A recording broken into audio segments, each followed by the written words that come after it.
Hey, you thinking of switching from van to flatbed? Here's a couple of quick things you might want to think about before you do. If you're thinking of moving from van work to flatbed work, there's a couple of things that you might want to think about. Flatbedding is not for everybody. One of the major things that you're gonna figure out right away is that you're gonna have to load your own trailer. And I don't mean physically you're gonna have to put the freight on the trailer. Most shippers, they're equipped and they take care of all of that. But remember, you're outside. As a van driver, you're accustomed to getting out, walking 78 feet back there, opening up 2 doors, walking 78 feet back in, closing your door and backing your trailer in. And for the most part, you sit in your truck while they bump and grind and bang away back there and load your trailer. As a flatbed driver, you're gonna have to deal with some things. You are going to be outside. So when it's 40 degrees outside, that's hot. You're outside, you're working in it. As a flatbed driver, your load goes on the trailer. It is your responsibility to secure that load. It has to be secured and safe on the trailer, and that is on you. That is your responsibility. So it doesn't matter if it's 40 degrees and you're sweating, or if it's minus 40 and you're freezing. You don't leave and you don't do anything until the job is done. Weather is one of the things that you're gonna have to consider. If you're good to work in the cold and you're good to work in the heat, hey, give this a try. It might be okay with you. But if you're not, and you're not a weather type person, I wouldn't think about doing flatbedding. Another thing that you might want to think about when you're switching from van to flatbed, or if you're thinking about doing it, is you're going to be working with a whole bunch of new, let's just call them tools, for instance. When I'm loading my trailer, depending on what the freight is, I could be using straps, chains, binders. If you've got a regular flatbed, some guys, I've pulled step decks, so now you've got levelers. You're going to be working with things that you wouldn't usually work with in a van. Like I said, with a van, you back in and they load they start loading it, and when you get to the back door, they close the doors and you're done. With a flatbed, it's not like that. You're gonna have to be using straps, chains, binders, bungees, tarps. Tarps is a big one as well. I don't even know if there's a course you can take to learn how to tarp. Most of us had to figure it out. But these are things that you're gonna have to do, and you're gonna have to do them well, because you can't be going down the road with your load unsecured. A good source of information is the internet. There's places on YouTube and there's places on Facebook that you can look up for certain items of what you're doing, and they will actually show you how to secure them properly. I'm not gonna say that they're all great and they're aces, but it will give you a direction to go of what you should be doing when with your load securement. I also suggest, if you're already with a company that offers flatbed or van work and you're doing vans and you wanna go, ask the company if they'd be willing to put you with a flatbed driver for a couple of weeks. Either go with him in his truck, sort of like a driver training program type deal, if they're willing to do that, or at least have you follow them around, see if they can get loads going to the same places, picking up the same places and going to the same places for at least a week or so you've got somebody working with you. There's nothing worse than getting somewhere and the shipper comes out of the forklift and he's got a piece of machinery or he's got something and you don't have a clue what to do with that.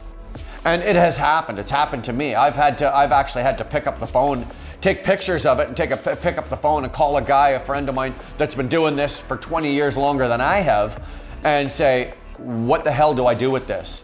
And chances are he's secured it and he's been able to help me. But just know that you're going to be working with equipment.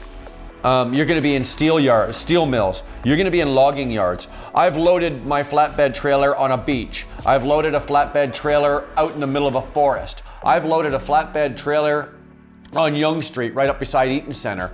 I've been on Bay Street downtown while they lifted AC compressors off my truck and took them 75 feet in the air with cranes. You're gonna be doing and going places that you would never think that trucks are supposed to go. I've had to back my truck up the ramp at the Eaton Center to get up and it's an S-turn going up to get this piece of equipment up to get delivered. So know that with flatbedding, it's not gonna be, chances are, like you go to a small warehouse or a big warehouse, you back into the door.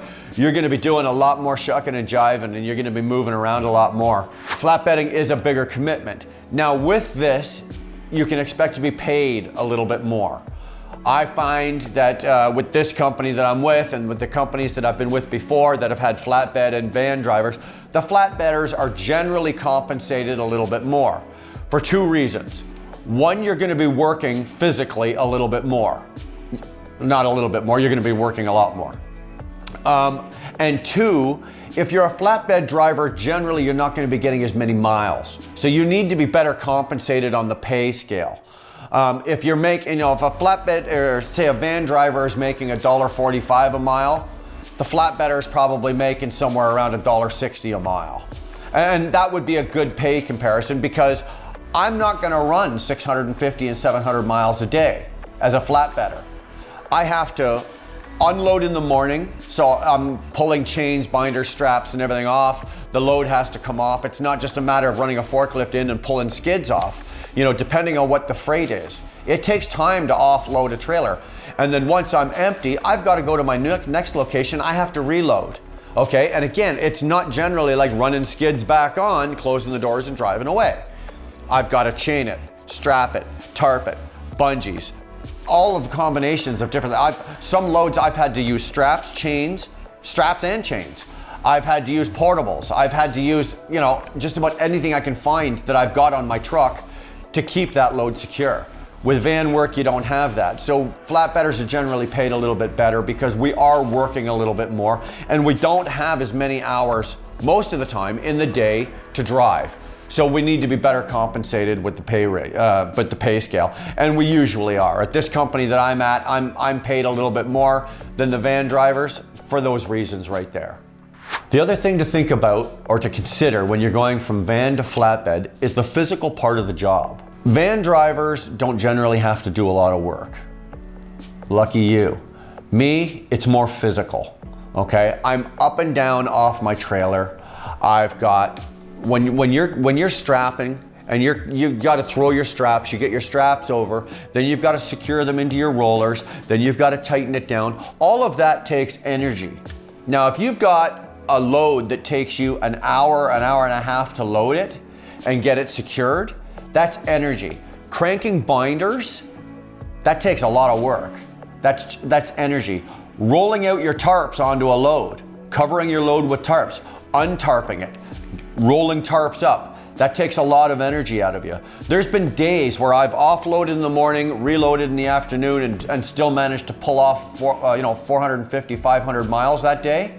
By the time I got to bed that night, or got shut down and had my supper and was ready to go to, I've collapsed into bed.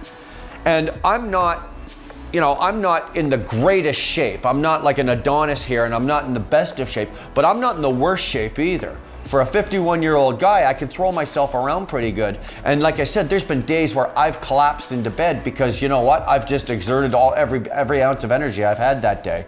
Van drivers don't have to do that. So if you're gonna move over to flatbedding, know that there are gonna be days where you're gonna load, you're gonna unload, you're gonna load, and then you're gonna have to drive. And a good example of this is I offloaded in Austin, Texas. I reloaded in Laredo, and then I had to be up in Little Rock. Okay, that's almost 600 miles. Well, it was 32 degrees in Austin, and that was at 10 o'clock in the morning. It was 32 degrees.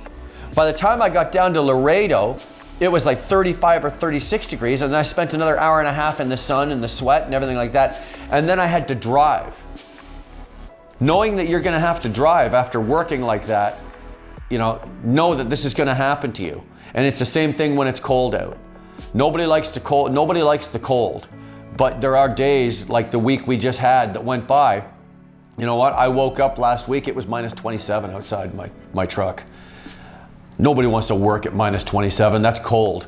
But you know what? The load isn't going to load itself. It's not going to secure itself. It's got to be done. And unfortunately, you're the one that's going to have to do it. So know as well that you're going to have to prepare yourself for those kind of days. And the way we prepare ourselves is we come equipped. We come properly equipped with proper footwear. Make sure your footwear is rated for minus like 20, 25 at least. And then you're going to, equip yourself with proper socks. Equip yourself with proper lined pants, workwear, coveralls. Make sure it's rated for cold weather. I don't mean down to 0. That's not cold. I can wear a sweatshirt and a pair of jeans at 0 and work and be fine.